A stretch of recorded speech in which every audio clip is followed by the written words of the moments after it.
Different different विद्याओं में पढ़ते हुए और प्रोफेशनली लगभग 12-13 साल हो गए, जिसके अंदर में मैं अंक ज्योतिष, वास्तु, लाल किताब, केपी और स्कैनर, ऑरा, इन सब विद्याओं में मैंने जो है काम करना शुरू किया।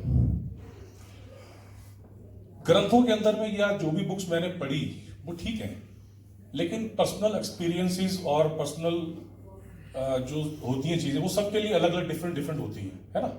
किसी ने कोई सूत्र पढ़ा, जैसे चंद्र शनि की बात अभी सजेवा जी ने करी, ठीक है।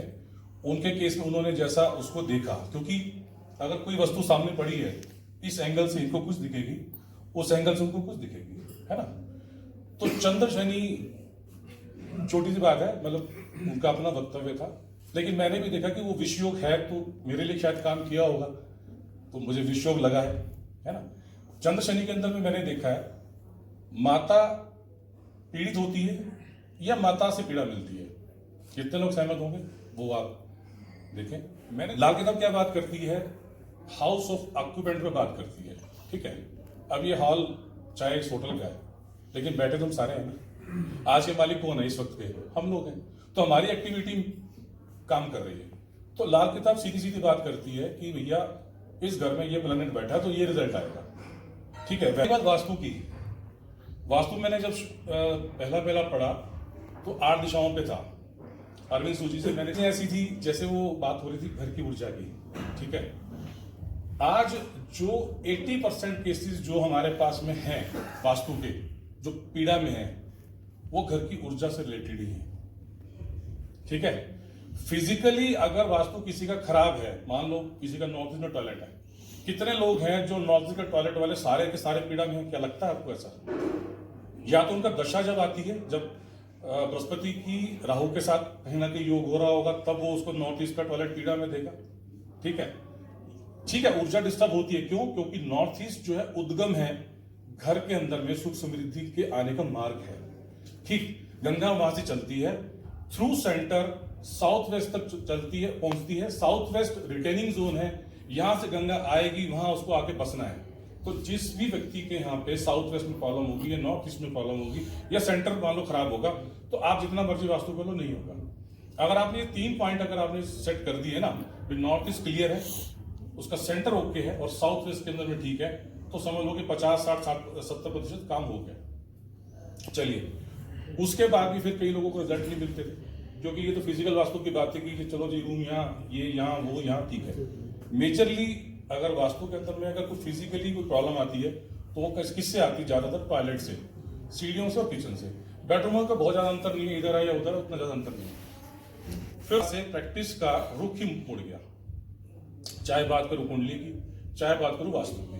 अब आज की तारीख में मैं ऑरा वास्तु प्रेफर करता हूं, और कुंडली की जो है ना, जो भी दिखाने आता है उसको बोलता हूं कि भैया अपना ऑरा चेक करा ले। क्यों? आपने भी देखा होगा 80 से 90% लोग आज पितर दोष से, काल सर्प से या नेगेटिव ऊर्जाओं से घिरे हुए। किसी का किया करा बहुत हो रखा है आजकल, है ना जी।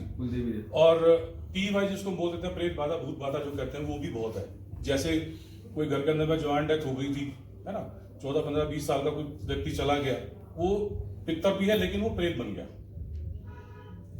तो ये चीजें बहुत आ रही थी, तो वो इस स्कैनर के माध्यम से जो है आज हम ऊर्जा वास्तु करते हैं, ऑरा वास्तु करते हैं, और वहां पे हम घर की एनर्जी को जब सेट कर देते हैं ना, मतलब कि जो भी यंत्र लगाना, जो भी सामान लगा के, आजकल तो बहुत चीजें आ गई हैं, साइंटिफिक है आजकल, तो आवश्यकता आविष्कार की जननी है, तो बहुत सी चीजें आगे 5 तत्व भी जो है आप लगाइए और उसके घर की ऊर्जा को पूरी करिए, बिना तोड़ फोड़ के आपका वास्तु हो जाता है। तो आज ये सच्चाई है, आपकी बात का पूरा पूरा समर्थन है कि वाकई ऊर्जाओं का ही सारा खेल है। अब कोई घर के अंदर में, जैसे आपने कहा ऊर्जा होती है, वो उसका कोई पितर होता है, वो उसका एक रूट बन जाता है, उसके घर में एक रूट बन जाता है। मान लीजिए अगर मैं बात करूं, एक जियोपैथिक स्ट्रेस टर्म है इसमें हमारे वास्तु के अंदर में, धरती के नीचे से निकलने वाली नेगेटिव तरंगें, बहुत सुन रहे हैं आगे आजकल। और कैंसर के लिए भी वो बहुत बोली गई थी, उसके ऊपर सोने से कैंसर होता है। मैंने भी कई केस ऐसे निकाले, टोटल पॉइंट के ऊपर में सोर दो, उनको कैंसर हुआ, और उसके बाद उनको जब उसको ठीक किया गया, उसको रेक्टिफाई किया गया, तो उसके बाद उनको फर्क भी पड़ा और घर की ऊर्जा भी पड़ी। बेसिकली क्या है कि ये क्रैक्स लाइंस हैं जो धरती के नीचे से निकलती हैं और उस घर की, उस भवन की ऊर्जा को डिस्ट्रॉय कर देती है। यूं कह लीजिए कि पानी का टैंक है, उसमें कोई दरार आ जाए तो क्या होगा? लीकेज हो जाएगा। सेम जो घर की ऊर्जा जो होल्ड होनी है वो जियोपैथिक लाइंस जो है वो उसको खराब कर देती है। अब वो जिस जोन से निकल रही है वो उस जोन से रिलेटेड जो प्रॉब्लम है ना वो उसके घर में आएगी। मान लो साउथ वेस्ट में आ गई, ठीक, तो क्या होगा, घर के अंदर रिश्ते तार तार होंगे या स्टेबिलिटी नहीं होगी। जैसे इन्होंने कहा कि दीमक वाला एग्जाम्पल दिया, ऐसे ही उसके अंदर में। और इस तरह से जो है आज हम वास्तु करते हैं और लेटेस्ट जो स्टडीज हैं वो यही हैं। तो मैं भी आपसे यही एक छोटा सा मैसेज देता हूं कि आप लोग भी स्कैनर का या ऑरा का इस तरह का प्रयोग करें, आपको अच्छे से रिजल्ट मिलेंगे, अवश्य मिलेंगे। मैं कुछ जेमस्टोन भी है वो भी मैं ऑरा स्कैनर के माध्यम से चेक करके पहले प्लैनेट की स्क्रिप्ट बनाता हूं कि क्या प्लैनेट्स आपके बोल रहे हैं। उसके बाद में मैं उनको जेमस्टोन कुंडली के हिसाब से उनको देता हूं और टेस्ट करता हूं, तो बंदे का विश्वास एकदम से हो जाता है और उसको धारण करता है। वो स्कैनर के माध्यम से काफी चीजें हमारे को मिलती हैं। ठीक है, आज के लिए इतना ही।